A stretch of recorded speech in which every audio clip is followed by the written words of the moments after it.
할렐루야. 오전에 너무 큰 은혜를 받으셔서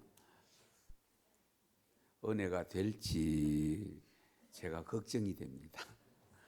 네, 은혜가 큰 은혜 받았으면 아마 밥맛이 더 있을 줄로 믿습니다. 지금 우리 사회를 보면 한마디로 말하면 혼란스럽습니다. 굉장히 혼동이 옵니다. 정말 안타까운 일들이 일어나고 있습니다. 여러분도 다 아시겠지만은 우리가 이 나라를 바라보면서 하루하루 살아가는데 우리에게 희망이 돼야 되는데, 그렇죠? 우리에게 희망이 돼야 되는데 희망이 되지 못하니 안타까울 뿐이고, 그렇다고 우리의 힘은 너무 미력하고 연약하고 어떻게 해볼 방법도 별로 보이지 않고, 여기에 우리의 고민이 있습니다. 대외적으로도 마찬가지입니다. 지금 여러분 잘 아시는 대로 일본과의 관계가 소원해지고, 그러다 보니까 자연스럽게 지금 대북 관계와 미국 관계, 여러 가지 중국을 비롯해서 이 관계가 지금 심상치 않는 이런 모습으로 날마다 뉴스를 들으면 듣다가 잠궈버리고 싶은 비관적인 내용이 너무 많지 않습니까? 부정적인 내용이 너무 많습니다. 거기다가 이 대외 관계가 되어짐으로 인해서 제일 타격받는 것이 경제적 타격입니다. 이 경제적 타격을 받으면 사회가 혼란스럽습니다. 그러면서 가정이 무너지는 경우가 다반사입니다. 그러면 이런 과정 속에 가정이 무너지고 사회가 무너져가는 이런 상황 속에 교회는 괜찮으냐? 교회도 여전히 무너져가는 소리가 들리고 있습니다. 이런 기회일수록 어쩌면 더 잘 감당해야 되는데 그렇지 못하고 같이 무너져가는 이런 안타까운 현실 속에 교인 수는 줄어들고 미자리 교회는 많아지고 목사 수는 더 많아지고, 이 모양 저 모양으로 안타까운 소식만 들려오다 보니까 이 앞에서 목사조차도 실망스러울 때가 있고, 하나님이 왜 이렇게 하시나, 어디까지 이렇게 하시려고 하나, 별의별 생각이 다 듭니다.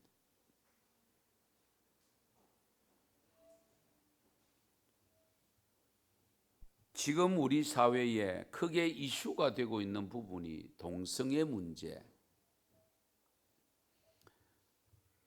이 부분과 함께 평등 문제가 나타나는데요.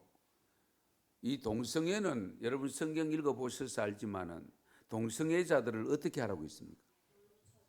성경에는 돌로 쳐 죽이라고 있습니다. 엄청난 말씀입니다. 그건 무엇을 의미하느냐? 그거는 있을 수 없는 일이다, 그 말입니다. 죽어야 마땅한 일을 하고 있다는 겁니다. 그런데 우리는 그걸 동조하면서 법을 만들어서 보장을 해주려고 하는 이런 현실 속에 기독교 신앙을 가진, 성경을 우리가 말씀으로 받는 우리는 어떻게 해야 될 것인가? 우리가 법을 만들지 못하도록 막아야 되고, 이 법이 만들어졌을 때 우리가 어떻게 될 것인가를 여러분 깊이 헤아리셔야 됩니다. 그래서 우리는 더욱 기도하셔야 됩니다. 하나님이 해주시지 않으면 사람의 방법으로 쉽지 않습니다. 물론 하나님께서 사람을 통해서 역사합니다마는, 그러나 하나님이 역사할 때는 어떤 방법으로 하든지 실제적으로는 뭡니까? 그 주사위를 쥐고 있는 분에게 마음을 바꾸어서, 그렇잖아요. 생각을 바꾸어서 해주면 제일 쉽잖아요. 그런 측면에서 우리가 이 기도의 줄을 놓쳐서는 안 되는데, 우리나라 역사를 여러분 거슬러 올라가 보면 정도의 차이는 있다 할지라도 이 혼란의 모습이 오랜 전통과 같습니다. 이 시기만 혼란한 게 아니에요. 우리나라의 역사를 쭉 보면 사만시대부터 시작해서 보면은 계속적으로 주기적으로 몇 년마다 혼란스러웠어요.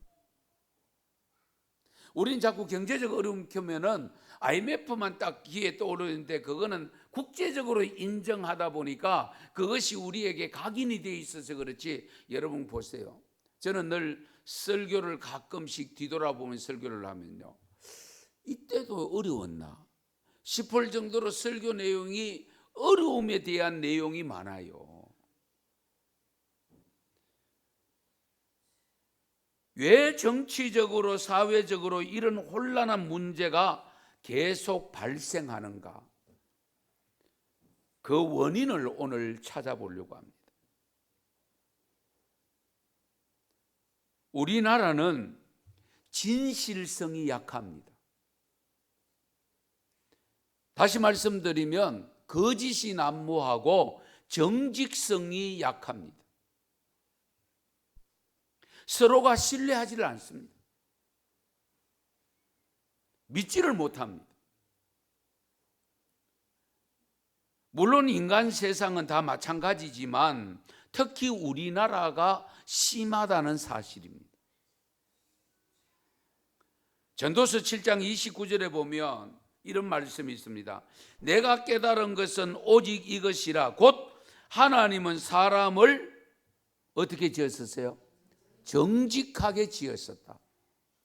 그런데 많은 사람이 많은 꾀들을 낸 것이니라. 하나님이 만드실 때는 정직하게 만들었어요. 그런데 지금 사람들은 어떻게 해요? 꾀를 낸다.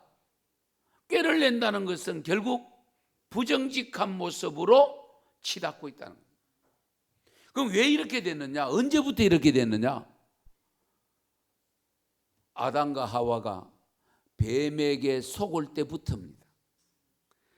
뱀에게 속고 나니까 아담과 하와가 누굴 속였죠? 하나님을 속였습니다. 그래서 인간은 태어나면 제일 먼저 배우는 것이 뭐냐? 거짓을 먼저 배웁니다.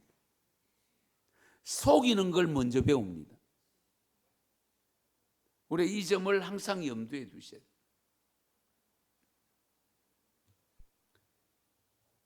2000년에 미국과 그리고 캐나다 전 세계적인 역사학 교수들과 특별히 미국사의 전문적인 역사학자들 719명이 열심히 연구해서 철저하게 해부하고 그 결과를 종합해서 미국의 역대 대통령 평가 보고서가 나왔습니다.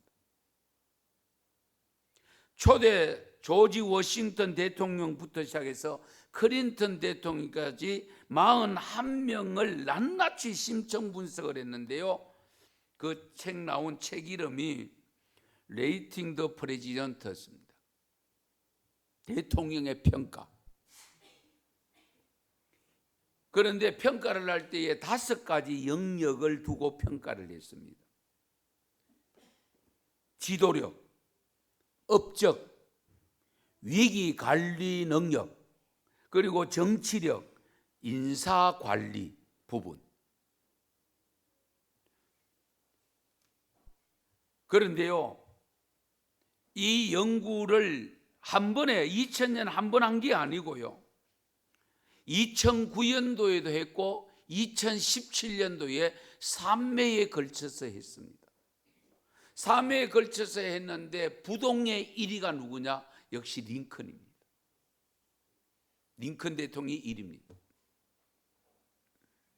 제일 못 꼴찌가 누구냐? 우리는 잘 알려지지 않는 분인데 29대의 대통령 워런 하딩이라고 하는, 처음 들어보는 이름이죠. 이분이 제일 꼴찌로 나왔습니다. 그런데 이 초대 대통령이었던 조지 워싱턴이 2위고요. 그리고 우리가 잘 아는 프랭클린 루즈벨트가 3위입니다. 지도력, 업적, 위기 관리 능력, 정치력, 그리고 인사 관리 능력, 이런 것들이 5가지를 종합해서 받은 전체 순위와 그의 성품과 도덕성 순위가 일치한다는 겁니다. 5가지 영역을 가지고 지도력을 파악했는데 그 지도력과 함께 도덕성과 일치한다는 것을 발견해냅니다. 그런데 그 도덕성 중에서 가장 큰 도덕성이 뭐냐? 정직성이라는 겁니다. 정직한 사람이 능력이 있고 도덕성이 있는 사람이 지도력을 함께 갖고 있다는 것이 평가 결과입니다. 그래서 지도 능력과 정직성은 정비례한다. 힘과 용기, 능력, 지혜, 그 모든 것의 뿌리가 결국은 깨끗함에 있다는 것을 증명해 보여주고 있습니다. 에이브라함 링컨이 사생활까지 정직했는데요, 일화가 있는데 어느 정도 정직했느냐? 도서관에 가서 책을 한 권 빌렸대요. 그래서 이제 집에 책을 보다가 물을 엎질러 버려. 물을 엎질러다 보니까 책이 젖었을 거 아닙니까? 다 말렸어. 그렇게 갖다가 반납하면 돼. 그런데 그걸 카운터에 갖고 가가 내가 책을 보다가 물을 엎질러가 이렇게 젖어가지고 말리기는 말렸는데 그것을 그대로 이야기를 하고 변상 조치를 했대요. 여러분, 가능한 이야기입니까? 남의 이야기 들으면 뭐 그럴 수도 있다라고 생각할지 몰라도 저라도 내가 볼 때는 막 없는 듯이 갖다 내뿜으면 그만이지. 예. 완전히 젖어가 못 쓸 정도 되면 몰라도 그렇잖아요. 그 몇 장 젖는 거 말려가지고 그게 했으면은 그냥 뭐 덮어가지고 갖다 제출하면 끝날 텐데 그와 같이 했다는 겁니다.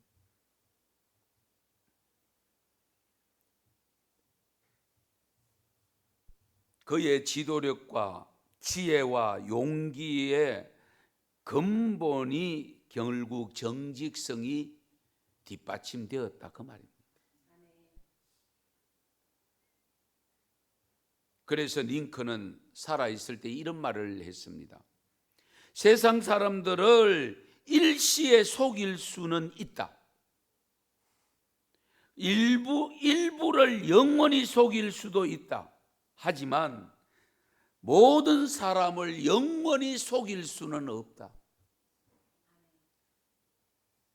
굉장히 중요한 부분. 그렇죠? 한두 번 속일 수 있습니다.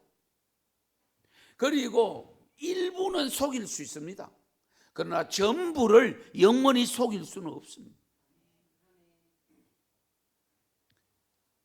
프랜시스 후쿠야마라는 사람이 쓴 트러스트라고 하는, 신뢰라고 하는 책이 있는데요, 이 책에서 말을 하는데 국력, 경제력, 그것은 그의 자본과 기술, 그의 지식에 근거한 것이 아니고 이것은 문화적 요인, 사회적 요인에 근거한다. 잘 들으세요. 국력과 경제력, 그것은 자본과 기술, 그의 지식에 근거한 것이 아니라고 했습니다. 상식을 부정하죠. 그럼 무엇이 중요하냐? 문화적 요인과 사회적 요인에 의해서 그렇게 된다는 겁니다. 상당히 충격적인데요, 이 책이 베스트셀러가 됩니다. 그러면 그 문화적 요인, 사회적 요인이라고 하는 게 도대체 뭐냐? 신뢰성이라는 겁니다. 신뢰성. 얼마나 서로 믿는 사회인가, 믿을 수 있는 사회인가, 그것이 경제력을 뒷받침하고 선진국을 만들어준다, 그 말입니다. 믿을 수 있는 관계인가에 따라서 나라의 정치, 경제, 문화가 좌우된다 하는 이야기입니다. 자본으로 나라가 서는 것이 아닙니다. 공부 많이 하고 지식이 있다고, 능수관 기술이 있다고 해서 경제가 다 되는 게 아니라는 겁니다. 상당히 역설적이죠. 신뢰성이 그 근본이라는 것을 이 책에서 시종일관 주장하고 있습니다. 그 신뢰성이 뭐냐? 그게 정직성입니다. 정직하니까 믿어주지, 정직하지 않는데 거짓말하는데 믿어줄 사람 누가 있어요? 제리 화이트라는 박사님인데요, 정직, 도덕, 그리고 양심이라는 책을 썼는데요, 이 책에서 사람의 정직성을 여러 가지로 분석해 놓은 것인데 잘 들어보세요. 먼저는 일반적인 정직이 뭐냐? 그냥 거짓말하지 않는 정직입니다. 이것은 아주 기초적인 정직입니다. 일반적인 정직. 우리는 거짓말하지 않으면 정직하다 하지요, 그렇죠? 그다음 두 번째는 어떤 정직이냐? 법률적 정직이 있습니다. 누가 보면 보든 말든 상관없이 법이 정해져 있으면 그대로 지키는 것이 율법적 정직, 법률적 정직이다. 우리가 교통 배우, 저도 가끔 보면 추월할 때가 있어요. 붉은 불이 왔는데 가는 경우가 있어요. 죄송하지만 하나님요, 내 눈 좀 감아주시오 그러고 달려요. 그런데 어떤 데는 미련스럽게 서 있을 때 있어요. 아무 차도 없고 사람도 없고, 그런데 뒤에 오던 차가 막 가려고 하다 내가 서가 있으니까 서더라고요. 예. 우리가 그렇잖아요. 그러니까 법이 정해져 있다는 그 생각 하나만으로 분명히 그걸 어겨도 별 거기 지장이 없는, 손해를 끼치거나 이런 것도 아닌데도 불구하고 지키는 그 정직이 법률적 정직이다. 그 다음에 세 번째 정직이 있는데요, 이건 내면적 정직입니다. 하나님이 주신 양심에 따라서 스스로 양심을 깨끗하게 지켜가는 것, 이게 내면적 정직. 다른 사람 누가 뭐라 해도 하나님이 이렇게 말씀하셨다, 하나님이 성경에 이렇게 말씀하셨다, 그것 때문에 해도 되는데도 불구하고 그것 때문에 지키는 정직, 이것이 양심적, 내면적 정직입니다. 적어도 우리가 하나님을 경외하고 기독교를, 우리 예수를 믿는 성도들은 단순히 기본적인 정직의 수준에서 벗어나야 되고요, 법률적 정직 수준도 넘어서야 되고요, 이 내면적 정직성을 확보하셔야 돼요. 왜? 우리는 하나님 말씀 따라 사는 사람들이잖아요. 그런 것은 하나도 안 지키면서 겉으로 드러난 거 남이 눈에 보니까 그것만 지키고 있으면 그건 곤란하다. 그런데 사람들이 정직함에 대해서 오해가 있습니다. 그 오해가 뭐냐 하면, 자기 스스로 생각할 때에 정직하지 못한 혹 거짓말이나 이런 것은 마치 재능처럼, 재주처럼 생각하는 경우가 있어요. 거짓말하는 사람이 스스로 생각하기를 나는 참 똑똑하다고 생각하는 경우 있어요. 예, 잘 속고 넘어가거든. 그러니까 내 속이는데 귀재라 이래 가면서, 예. 그러니까 정직성이 잃어버리는 행동을 하면서도 그것을 마땅하게 여기고 오히려 더 똑똑하게 생각하고 더 지혜롭다고 생각하는 사람들이 있다니까요. 그리고 나한테 속는 사람은 저 사람은 멍청하고 속이는 나는 똑똑하다고 착각합니다. 그러나 알고 보면 어느 쪽이 더 멍청하죠? 속이는 쪽이 더 멍청하죠. 왜? 얼마 못 가거든요. 밟히거든요. 그래서 속이는 사람, 속는 사람 하게 되면 속이는 사람들은 하나같이 자기가 남보다 IQ가 높고 남보다 머리가 잘 돌아가고 똑똑하다고 착각하는데 그 사람들이 전부 저 감옥에 많이 가 있어요. 정말입니다.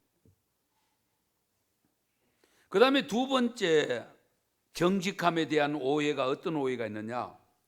법을 어기든가 양심을 어길 때에 통쾌하게 생각하는 분이 있어요. 왜? 발각이 안 됐기 때문에. 쾌감을 느끼는 거예요.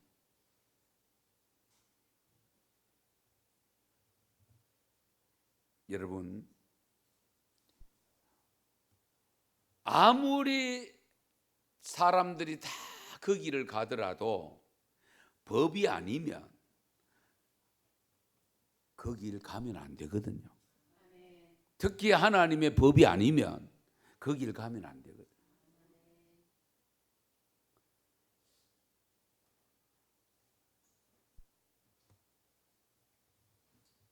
그래서 이런 사람들은요, 우리가 거짓되는 것을 큰 이득처럼 생각하는 경우가 있는데요, 이 착각이죠.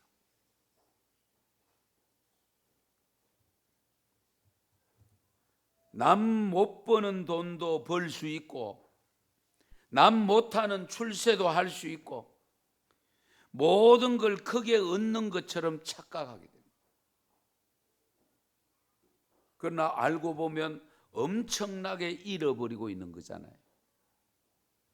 지금 우리 정치 지도자들 일선에 있는 분들 이번에 법무부 장관 임명됐다가 지금 사퇴하고 하는 과정 속에 겉으로 보는 거하고 속에서 일어나는 거하고 얼마나 큰 차이가 있는가를 우리에게 보여줬잖아요. 네. 겉에서는 얼마든지 바르게 산다, 똑똑하다, 정말로 멋있게 산다, 출세했다, 성공했다 이런 단어를 들으면서 살지만은 속에 들어가 보니까 꾸중물이고 흙탕물이고 그래서 실망감을 안고 야단법석 아닙니까? 거기에 저와 여러분도 특별히 목사가 그 속에 들어갈 수도 있습니다.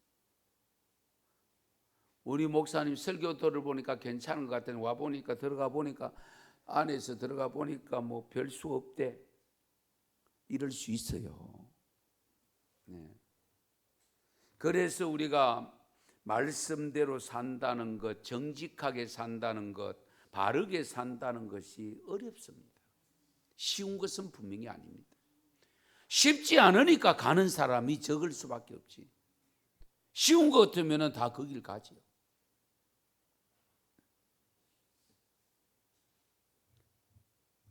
정직함의 오해, 세 번째 오해가 또 있는데 어떤 오해가 있느냐? 우리가 거짓되는 것을 자기 큰 이득으로 생각하는 이익으로. 예. 슬쩍 이게 남을 슬쩍 속이면은 뭉텅이 돈이 들어오는 경우가 있을 수 있어요. 예. 한 번만 눈 조금만 감아버리면 그런 경우가 있을 수 있거든요. 그런데 그런 돈은 오래 못 가요. 우리가 살아보지만 그렇잖아요. 자가도 어떻게 해요? 바르게 벌어서, 특별히 우리 하나님을 경외하는 성도들은 바르게 번 것 가지고 주님 앞에 드리고 남은 것 가지고 적지만은 과부의 동전 한 입을 크게 보시는 하나님이시기 때문에 적은 것들에도 우리 하나님은 기뻐 받으십니다. 우린 자꾸 많이 들으면 좋아하실 걸로 알고 어떻게 하든지 긁어 모아가지고 많은 것 드리려고 하는데 아닙니다. 많고 적음을 떠나서 우리 하나님 앞에 드리는 것은 바르게 번 것을 기뻐하십니다. 정직하게 번 것을 기뻐하십니다. 그러면 거짓되게 하는 이유가 뭐냐? 거짓의 뿌리는 어디에 있는 건가? 왜 거짓말을 하고 왜 우리는 속이며 살고 있는가? 궁극적으로는 죄 때문입니다. 그러나 조금 범위를 좁히면 죄는 죄인데 그 죄악된 마음 속에 어떤 마음이 자리 잡고 있기 때문에 속이느냐? 첫째가 이기심입니다. 이기심. 자신을 생각하는 자기 중심적인 마음이 거짓말을 하게 만듭니다. 오늘 읽은 본문이 이제 들어갑니다. 여호수아 7장 본문 내용 우리 너무 잘 아는 말씀이고 대부분 다 잘 아는 내용입니다. 이스라엘 백성들이 하나님의 뜻에 의해서 출애굽을 해서 광야 40년을 거쳐서 모세는 요단강을 건너기만 하면 되는데 못 건너고 결국은 여호수아가 바톤을 이어받아서 그 요단강을 건너서 가나안 땅에 정착할 때에 가장 큰 장애물이 뭡니까? 모릅니까?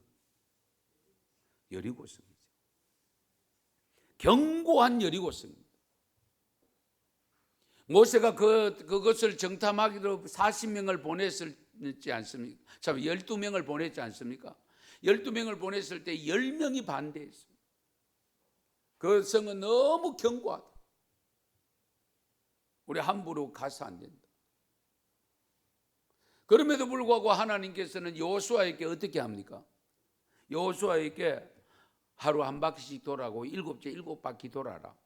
그래서 손 하나 정말 까다가지 않고 시키는 대로 하는 방법을 따라서 하루에 한 바퀴씩 돌고 마지막 날 7바퀴 돌 때 여리고성이 무너졌습니다.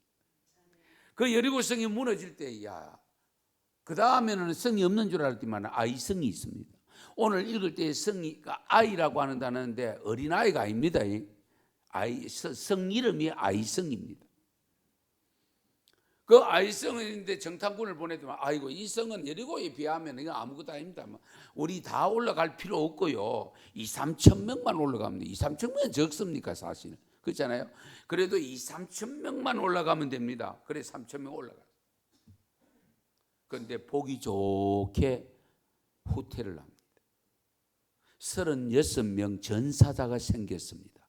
아직 인원까지 적혀 있습니다.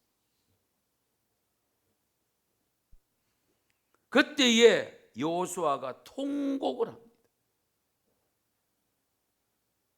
오늘 본문 7절 상반절에 보면 슬퍼도소이다 주 여호와여 어찌하여 이 백성을 인도하여 요단을 건너게 하시고 우리를 아모리 사람의 손에 넘겨 멸망시키라 하셨나이까.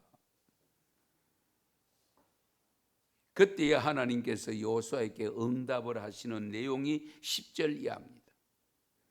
일어나라 어찌하여 이렇게 엎드렸느냐 이스라엘이 범죄하여 내가 그들에게 명령한 나의 언약을 어겼으며 또한 그들이 온전히 바친 물건을 가져가고 도둑질하며 속이고 그것을 그들의 물건을 가운데에 두었느니라. 이게 무슨 말씀인가 하면 이제 앞에 6장에 가면 나옵니다. 하나님께서 여리고성 점령했을 때의 탈취물, 전리품 절대로 가지면 안 된다. 은금이 있거든 하나님의 곳간에 집어넣어라. 하나님의 곳간. 그러니까 헌금통에 넣어라 그 말입니다. 그런데 그걸 한 사람이, 많은 사람도 아니잖아요. 아간이라고 하는 한 사람이 숨겼습니다. 보는 순간에 지금까지 한번 생각해 보세요.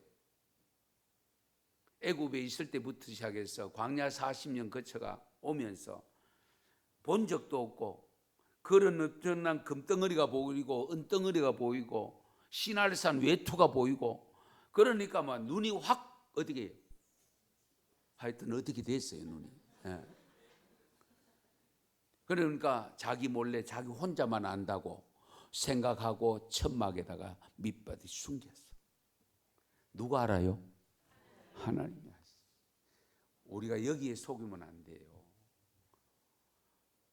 다른 사람 다 속일 수 있어요. 아내도 속일 수 있고 남편도 속일 수 있고 자녀도 속일 수 있고 부모 속일 수 있어요. 그러나 하나님은 속일 수가 없어요.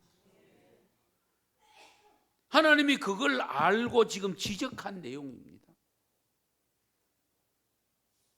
외투 한 벌과 금덩어리 은덩어리 그것 때문에 결국은 3,000명이 올라갔다가 혼비백산에서 물같이 녹았다고 했잖아요.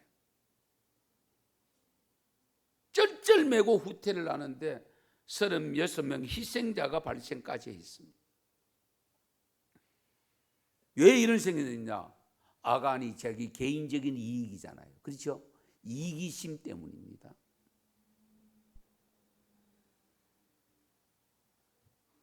그리고 두 번째, 우리가 거짓말을 쉽게 하게 되는 또 하나의 이유가 뭐냐? 명예욕입니다. 명예욕. 우리 유교 문화 속에 살아서 체면에 대한 것이 상당히 문제가 될 때가 많은데 이 체면 문화, 명예욕 이것이 우리를 자꾸 거짓말하게 만듭니다.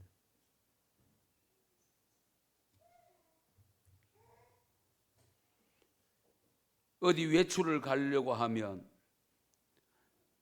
양해하고 들었어요. 대부분 아내들이 입고 갈 옷이 없대. 장롱에 열어보면 꽉 찼는데. 예.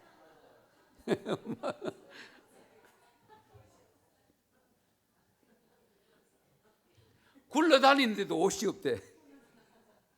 예. 이런 것이 왜 생기느냐? 명예욕에서, 체면 문화에서 생깁니다. 예. 뭐 아무거나 입고 가면 되는데 누구는 어떤 옷 입고 올 텐데 누구는 메이크업 입고 올 텐데 이 생각 다 하는 거예요. 그러니까 나는 입고 갈 옷이 없대. 그 말은 뭡니까? 좋은 옷이 없다 그 말이잖아요. 옷이 없는 게 아니고 그냥 내 수준에 맞게 입고 가면 되잖아요. 내 수준에. 제가 늘 강조합니다.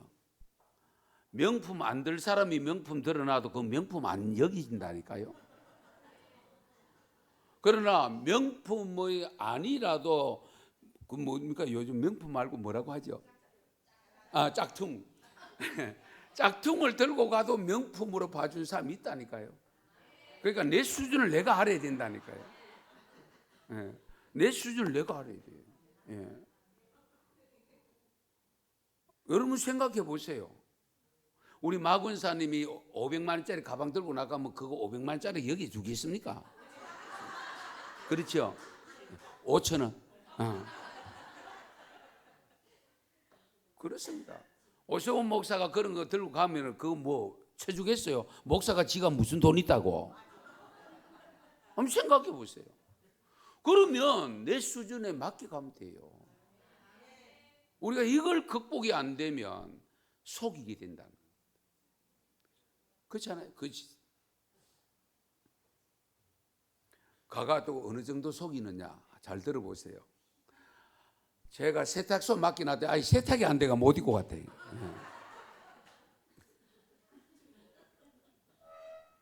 제가 방법을 가르쳐 드리는 것 같아서 죄송합니다만 하여튼 이 우월감, 명예욕, 체면 문화 이것이 우리를 거짓말하게 해요. 예. 그리고 세 번째 우리를 거짓말하게 하는 것이 또 뭐냐면 그것은 궁극적으로 불신앙입니다. 불신앙. 믿음이 없는 겁니다. 오늘 낮에 황 목사님도 말씀했습니다만 교회에 다니는 것으로 만족하면 안 됩니다. 하나님은 다 알고 계시는데도 속이고 앉아 있습니다. 그러면 안 되잖아요. 이 불신앙이 바로 거짓으로 통한다는 사실. 하나님 앞에서도 아담과 하와는 속였으니까 뭐 말 다 했죠. 우리가 믿는 하나님은 바다 끝에 가도 알고 계시고, 그렇죠? 심지어는 뭡니까? 음부에 가 있어도 아신다고 했잖아요. 우리 머리털 하나도 세심바 되시고. 예. 그러니까 차라리 바른 말 해놓고 용서를 비는 게 낫지.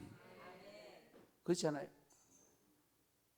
그래서 미국의 역대 대통령들 41명의 대통령을 쫙 조사를 해나갔더니만은 가장 정직한 사람이 가장 훌륭한 대통령이 되어 있더라, 그 말입니다. 사실은 가장 정직해야 될 사람이 누구냐? 하나님을 믿는 저와 여러분입니다. 세상 사람들은 뭐 어렵거든 이미 제약 속에 들어와 있기 때문에 그건 말할 거 없고, 하나님을 경외하고 예수 믿고 새 사람 되었다고 고백하는 우리가 정직하지 못한데 어디 가서 정직성을 찾겠어요?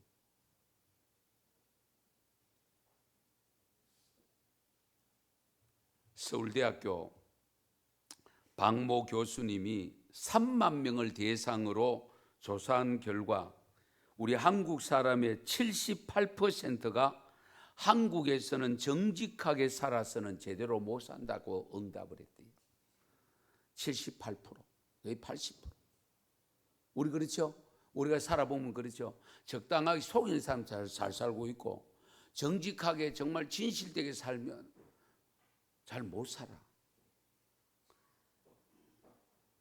그러다 보니까 자꾸 조금이라도 속이면서 잘 살려고 하는 욕구가 생긴단 말이죠. 그런데 이 80% 대답 중에 대부분의 대답한 연령이 20대, 30대라는 사실입니다. 안타깝죠? 그걸 누가 심었느냐? 결국 어른들이 심은 거예요.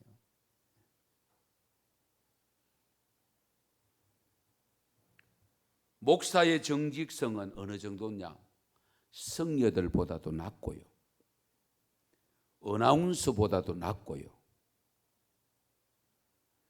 목사의 정직성이 낮기 때문에 결국 교인들의 정직성이 낮을 수밖에 없고, 사회를 변화시켜야 될 교회의 정직성이 낮으니 결국 사회, 국가도 정직성이 낮을 수밖에 없다.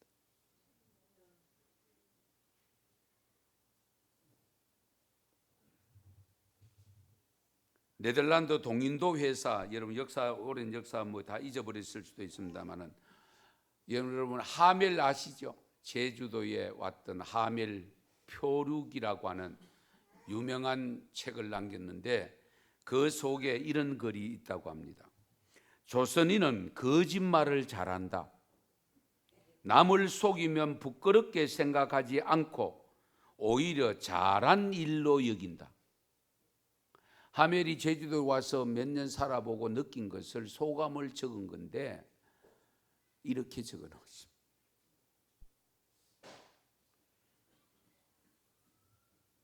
이 민족을 현재의 쇠퇴에서 건져 행복과 번영의 장래로 인도할까 생각하는 형제 자매에게 드립니다.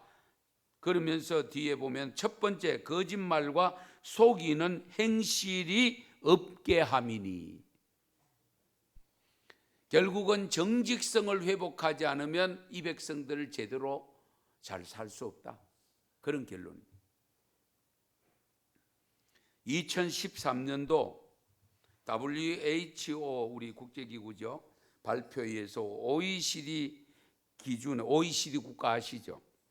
그 기준에서 사기 범죄율 1위가 대한민국입니다. 하여튼 1등을 좋아하니까 뭐 별의별 거 다 1등 하는데, 그래서 2016년 6월에 한 일본 경제 잡지에 이런 글이 쓰여져 있습니다. 한국인은 거짓말장이고 한국은 사기 대국이다. 일본 잡지에 났던 겁니다. 그리고 세계 가치관 조사에서 2005년도부터 5년간의 자료를 보면 20대 한국인에 대한 신뢰도가 32.9%밖에 안 된다. 우리 20대 젊은 사람들에게 대한민국이 그들에게 주는 신뢰도가 32%밖에 안 된다. 그러니까 젊은이들이 전부 외국으로 자꾸 탈출하려고.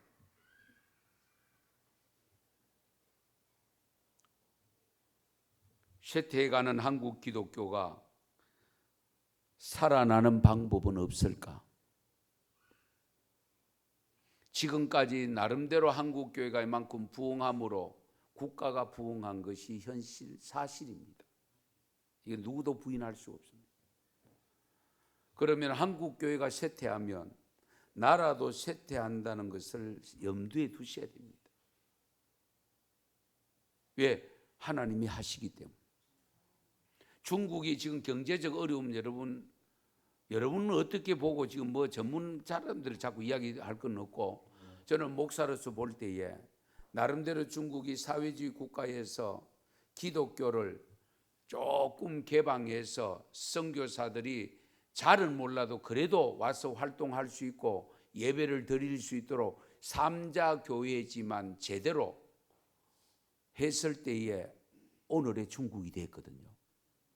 그런데 최근에 중국의 소식 들으니까 이 삼자 교회 목사 전도사님들도 설교 원고를 사정 검열받는다고 합니다. 그러면 중국 경제가 살아나지 않습니다. 중국 경제 살아나지 않으면 대한민국 경제 어렵습니다. 깊이 헤아리셔야 돼요. 맥시 루카라고 하는 사람이 한 말이 있는데요. 우리가 기억할 필요가 있는데 한번 들어보세요. 우리는 상사의 호감 사기를 원합니다. 그래서 아첨을 합니다. 우리는 그것을 윤활유라고 합니다. 그러나 하나님은 그것을 거짓말이라 합니다. 우리는 칭찬 얻기를 원합니다. 그래서 화장을 합니다. 우리는 그것을 극적 효과라 부릅니다. 그러나 하나님은 그것을 거짓말이라 합니다. 우리는 사람들의 존경받기를 원합니다. 그래서 우리는 갚을 수 없는 빚을 지고 분에 넘치는 생활을 합니다. 우리는 그것을 성공이라 부릅니다. 그러나 하나님은 그것을 거짓된 삶이라 말씀합니다. 아주 지적을 잘했죠. 다니엘 웹스터라는 사람이 이런 말을 했습니다. 세상에서 진실만큼 강한 것이 없지만 그러나 진실만큼 이상한 것도 없다. 진실을 위해서 거짓말을 해야 하는 것이 인간들입니다. 그러므로 인간들에게 어떻게 진실한 모습을 발견할 수 있으며 어떻게 진실하게 살 수 있을까? 시편 51편 10절 말씀 같이 읽겠습니다. 같이 읽습니다. 하나님이여 내 속에 정한 마음을 창조하시고 내 안에 정직한 영을 새롭게 하소서. 아멘. 하나님이 우리 가운데 거하시면 진실하게 살 수 있습니다. 그러면 하나님이 교회에 다닌다고 하면서 거짓을 밥 먹듯이 한다? 내 안에 하나님이 안 계시는 겁니다. 그렇잖아요. 진실일 때는 하나님이 계시면 진실해질 수밖에 없습니다. 요한복음 8장 44절을 같이 읽겠습니다. 너희는 너희 아비 마귀에게서 났으니 너희 아비 욕심을 너희도 행하고자 하느니라. 그는 처음부터 살인한 자요 진리가 그 속에 없으므로 진리에 서지 못하고 거짓을 말할 때마다 제 것으로 말라나니 이는 그가 거짓말장이요 거짓의 아비가 되었음이라. 아멘. 마귀에게서 난 자는 진리가 없고 진리가 없는 자들은 항상 거짓말장이라고 했습니다. 거짓말 잘하는 사람은 마귀의 자식입니다. 여러분, 저와 여러분 질문 던져. 나는 하나님의 자식인가? 마귀의 자식인가 깊이 새겨야 돼요. 스스로 묻고 스스로 판단하셔야 돼요. 에베소서 4장 21절 22절까지인데 같이 읽겠습니다. 진리가 예수 안에 있는 것 같이 너희가 참으로 그에게서 듣고 또한 그 안에서 가르침을 받았을진데 너희는 유혹의 욕심을 따라 썩어져 가는 구습을 따르는 옛사람을 벗어버리고 오직 너희 심령이 새롭게 되어 하나님을 따라 의와 진리의 거룩함으로 지으심을 받은 새 사람을 입어라. 아멘. 그리고 25절 또 있습니다. 그런즉 거짓을 버리고 각각 그 이웃과 더불어 참된 것을 말하라. 이는 우리가 서로 지체가 됨이라. 아멘. 우리 깊이 새기십시다. 사회가 국가가 혼란하고 사회가 혼란하고 가정이 혼란하고 교회가 혼란한 근본 이유는 정직성이 사라졌기 때문에. 저는 어디 가도 물론 저도 100% 정직하다고는 볼 수 없습니다만 저는 어디를 가도 자신 있게 주장합니다. 이 나라가 제대로 서기 위해서는 정직성이 회복돼야 됩니다. 대통령부터 전부 거짓말하고 그 밑에 있는 사람 거짓말하고 여야 솔직히 한번 생각해 보십시다. 별로 차이 없습니다. 55, 100보입니다. 그러다 보니까 우리 사회가 이 모양이 되었고 이런 사회 속에 결국은 백성들만 희생을 당하는 국민들이 희생을 당하는 어려움을 겪게 되는데 그 어려움도 우리가 감내해야 되지 않습니까? 그러면 이 사실을 모르는 사람들에게 우리가 강요할 수 없지만 알고 있는 우리부터 해야 되지 않겠어요? 말씀을 제게 들려주신 오세훈 목사부터 정직하고 언성교회 성도들부터 정직하고 이것이 점점 파급되어져서 정말 교인들만이라도 정직해지면 하나님께서 우리의 기도를 들으시고 응답해 주셔서 나라를 부강케 해 주실 줄 믿습니다. 그 믿음 가지고 승리하는 삶이 될 수 있기를 바랍니다. 축복합니다. 기도드리겠습니다. 말씀을 생각하시면서 우리 통성으로 기도 좀 하십시오. 하나님이여, 정말 우리의 삶 하얀 거짓말이라고 하면서 거짓말을 하고 대수롭지 않게 여기고 거짓말하는 그런 모습에서 벗어나